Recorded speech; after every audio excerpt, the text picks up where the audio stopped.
is your final stage in the Connect Mentorship Program, and this is all about practicing confidently through leadership.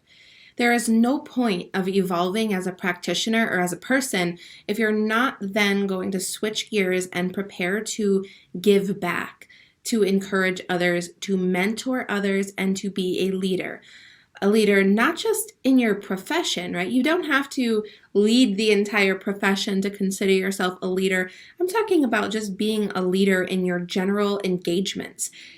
Every occupational therapy practitioner, because of our full scope of practice, we need to step into our roles as leaders.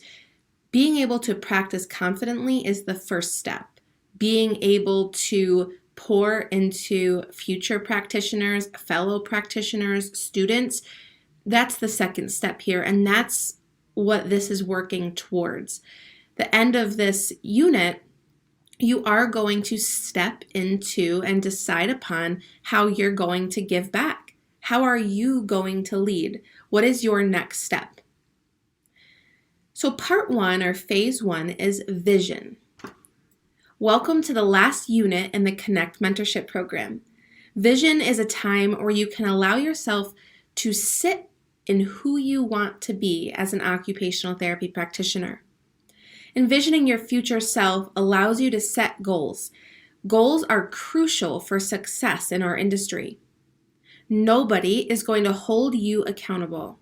If you are a student, this is the last time someone will give you an easy-to-follow guide through time. Nobody's going to tell you what chapters to read or what articles are helpful. No one's going to tell you to treatment plan. Nobody's going to tell you to research. Nobody is going to help you. You have to seek it out. You have to have that initiative. Without a vision, there is chaos. Chaos leads to burnout and perpetual discontent with your profession. I see this everywhere, which is one of the motivating factors for my entire career. I'm so sick of seeing burnout with OTPs. Some occupational therapy practitioners are graduating school and burnt out after a year. It's not the profession they thought it was. They weren't prepared for it. They felt they didn't get adequate education. They don't like being put in a box. They feel like productivity requirements are ridiculous, right? Which justifiably so, but it doesn't have to be like that. If we're setting the stage appropriately, and if we're advocating, if all of us are advocating a little bit, that's a lot of advocacy. If all of us are doing just a little bit, that's a huge stride forward for the occupational therapy profession. Set your vision now so that you can have synergy and fulfillment in your personal and professional life going forward. And here we have our action step. Now, this action step is going to take you through several questions that are going to help you to identify what your vision is. I want you to be in a time of possibility. What is your ideal situation? In this section, don't put limits on yourself. Consider yourself to be limitless. So here are the questions that you're going to answer. I would love if you would share this in your community. I would love if you would go into the closed Facebook group and share the answer to these questions. Put up a picture of yourself and share and expose what you believe to be your vision or answers to these questions. Where do you see yourself 5 years from now? What do you care about most?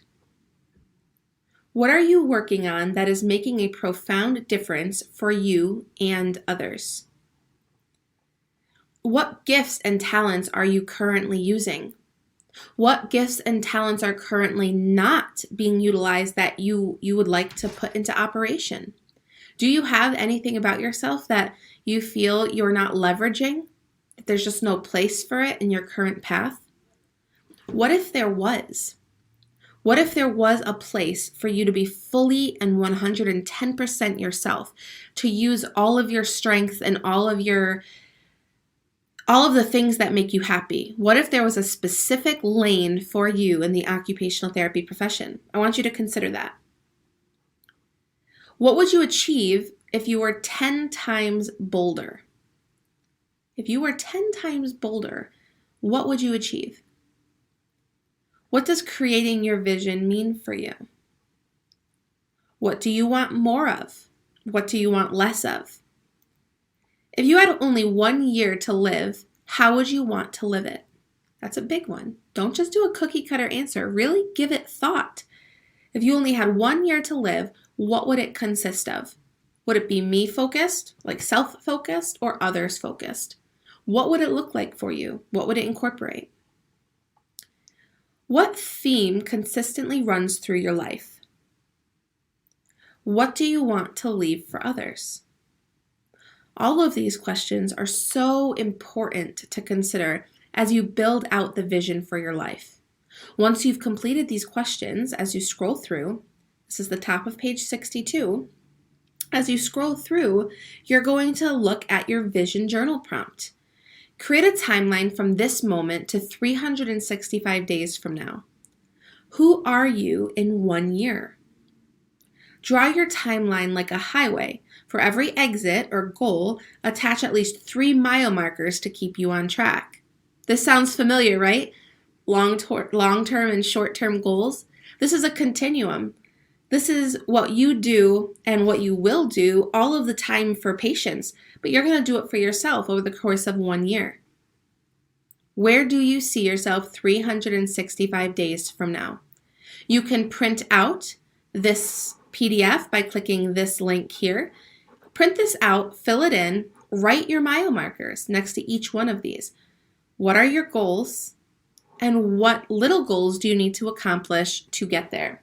With that being said, I want to encourage you also, if you have difficulty time managing, this book, Eat That Frog, Get More of the Important Things Done Today by Brian Tracy. It's a very quick read.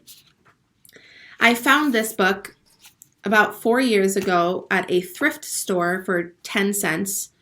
And I picked it up. I was like, oh, that's interesting. I could use some personal development on time management. And I bought this book. This isn't the book I bought, but I bought this book and it completely changed my mindset. I dare say that the reason why I accomplished so much and I'm such a high producer is because of the values that I learned to apply from this book. So it's $16 on Amazon. This was an impromptu, what do they call it? An impromptu product placement. But I don't get any money for it. I just think it's a really, really good book. I have several patients reading through it, and we go over it at each session for time management. Okay, feel free to upload your timeline to your established community within the Facebook group for accountability. Guys, keep yourself accountable. Do the work. This is all structured to be able to support you through personal and professional development, but you have to take it seriously. So please do feel free to upload your timeline to the community or Facebook group so that we can do this with you. And that concludes the first phase vision of practice confidently through leadership. Set your vision. If you have a strong vision and if you have a strong plan, you'll be able to build a life and a profession, a professional career off of that foundation you built. Just like when you're building a house, an architect would never launch a building project without first drawing meticulously all of the details. This is the same thing, except for this is your life. You need to draw out the details. Yes, you're going to modify it. It will change. It's fluid, right? But you need a plan to modify it. You need something to keep you on track. You need something to help orient you back to what matters to you. And that's why, as practitioners, we write long-term and short-term goals, and we write it in terms of patient understanding. That's why at BOT, we use long-term goals and checkpoints, because checkpoints resonates with patients so much better than long-term, short-term goals. And we write them not in ways that sound like you would write them in school, right? We don't write them like that. We write them in terms that the checkpoints in terms that patients would understand so that we can constantly revisit it. I hope that helps. I cannot wait to learn more about your vision. Take time to really have that introspection. Take time to learn about yourself, and I cannot wait for you to share this in your layers of support.